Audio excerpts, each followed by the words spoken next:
71. Education and Decadence. Chalcedon Position Paper, number 77, August 1986. On June the 19th, 1986, USA Today carried an editorial on the crack epidemic. Crack is a form of refined cocaine which the editorial said causes convulsions, brain seizures, heart attacks, respiratory problems, and severe vitamin deficiencies. It leads to paranoia, depression, suicide, and homicide. In a sampling of opinions from coast to coast, 7 persons were quoted as to the answer to the question, "What can we do about the crack epidemic?" 3 of the 7 called for more education of our students. 3 called for stricter law enforcement.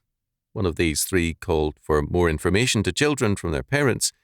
And the 7th felt the solution was to have a Hands Across America to fight drugs. None mentioned Christian faith and life as a solution. All believed in the great delusion of our time, namely, that human problems can be resolved by technical means rather than by faith and character. It can, with merit, be argued that our law enforcement agencies, other than the courts, are better now than 50 years ago. There is no lack of zeal on the part of the police in many areas to enforce the law. Even if the courts were as good as we would like them to be, this still would not alter the delinquent and suicidal bent of youth and adults alike. No man who takes Scripture seriously can believe so. Proverbs chapter 8, verses 35 to 36 tells us plainly, "For whoso findeth me findeth life, and shall obtain favour of the Lord. But he that sinneth against me wrongeth his own soul. All they that hate me love death." Law enforcement is a necessity in any godly society, but it protects rather than creates godliness. When the lawbreakers far outnumber the police, a society is in trouble.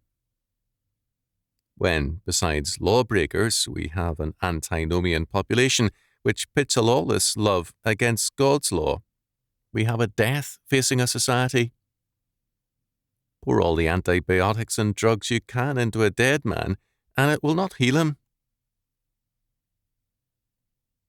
Too often, also, a body without the will to live resists curative medicine, but gives ground readily to a disease because its resistance is gone. Societies, too, can reach a point where their sickness is more prized by the body politic than any cure. Evidence for this fact can be found on most editorial pages. Whether or not this truly represents society in the main will be determined in the next decade. Education today is a part of the problem, not the cure.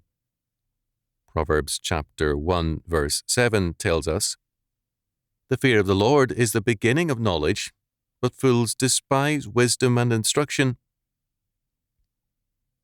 This means that the neglect of God and His Word is the beginning of ignorance and death, because the fools have despised the source of wisdom. Therefore, it can be asked if our state schools today are not educating for death, since Christ is the way, the truth, and the life. John chapter 14, verse 6. Statist education today is suicidal in its impact because of its emphasis on evolution and equalitarianism. If evolution is true, then all things are the product of chance.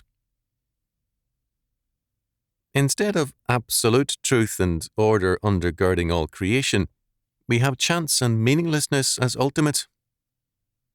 This means that quote-unquote truth is an evolutionary and changing thing, and we cannot be bound by past truths as we face the future.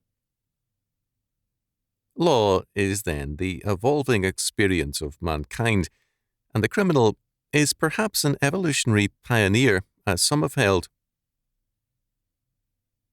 To further evolution, it becomes necessary to break up old forms of law and order to facilitate evolutionary growth. Such a perspective reduces past, present, and future to meaninglessness. Instead of being the great force for progress, as early evolutionists believed, the doctrine of evolution has worked to destroy the belief in progress. Reason also has come to be seen, since Freud, as another fallen idol. Equalitarianism has been no less destructive, especially when linked with evolutionary faith. Equalitarianism cuts the ground out from under authority and obedience. Given equality as an article of faith, every man is as good as everyone else, or as bad. If we are as good as the next man, why submit to his authority? When, then, should we obey him? We have on all sides, both in the church and out of it, a general spirit of rebelliousness, a refusal to submit to authority. In Sweden today, we have the extremes of this.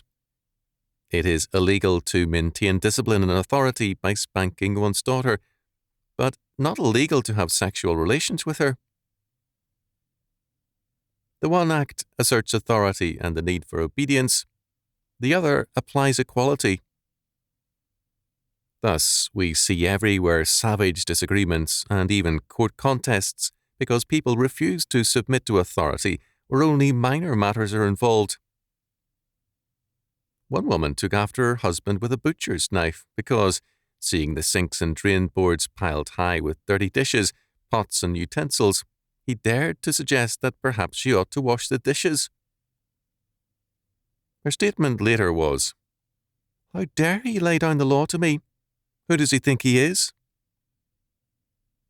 If no one is higher in authority than we are, how then can anyone tell us what to do? Given this perspective, the proposed Children's Bill of Rights is logical. Children have as many rights as their parents do. Given, too, the fact of evolution, the next generation must be quote-unquote free to express itself and to develop without the governance of the dead hand of the past. Equalitarian education is thus a training ground for social anarchy and chaos. It is a form of social suicide, since it subverts the normal order of education. The importation of the learning skills and the faith of the past in order to provide for stability and growth tomorrow. Moreover, modern education, in terms of Dewey's philosophy, sees truth as pragmatic and instrumental. Truth then becomes whatever works for us. The consequences of such a belief are far-reaching and deadly. If quote-unquote truth is a pragmatic and instrumental thing, it changes as circumstances change. There is then no fixity of good and evil. Men will not willingly die for a truth which may change tomorrow, and neither will they live for it. Men in societies then see bare survival as the only value, if a value at all. For them, nothing is important enough to make a stand for, because all things are equally meaningless. Otto Scott has wisely observed that a people are decadent when they will no longer defend themselves and their culture. Our era is cynical of the concept of decadence.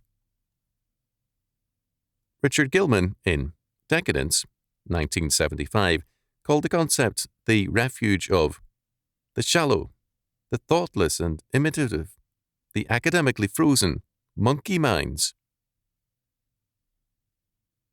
This is a simple device to rule out all who disagree.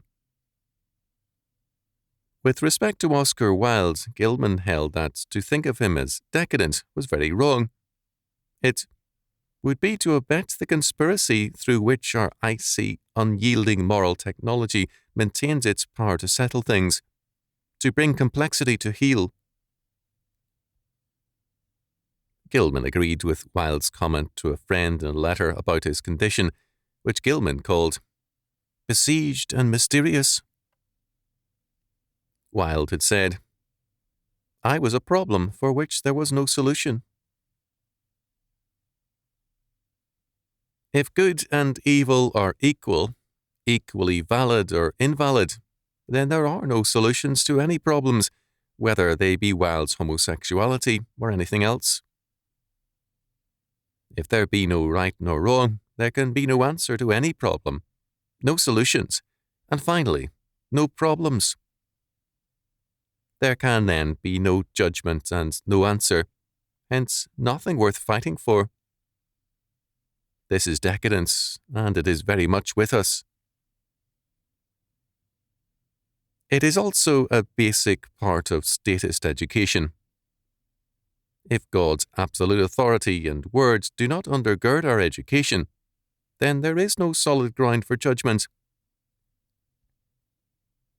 If the concepts of good and evil, of morality and immorality, of social strength and decadence are invalid, and are the refuge of the shallow, the thoughtless, and monkey minds, then children and youth in their education are open to all possibilities. Even more, they are directed against biblical faith by the pragmatic or instrumentalist philosophies which undergird statist education today.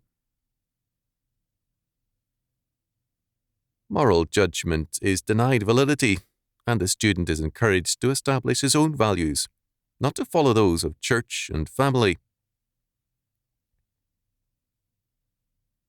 Education then becomes education for decadence. To yield up one's children to state schools is to surrender them to a major source of decadence. It is noteworthy that state school teachers in so many cases have their children in Christian schools. In fact, the ratio is twice that of the general population. The belief that education per se is good is wrong. Nazi education and Soviet education are obvious examples of deadly and false schoolings of the child. Education can be for good or for evil. It can strengthen a society or destroy it. To believe that education can neglect the source of all wisdom, the triune God, is to believe that folly and suicide are better than wisdom and life.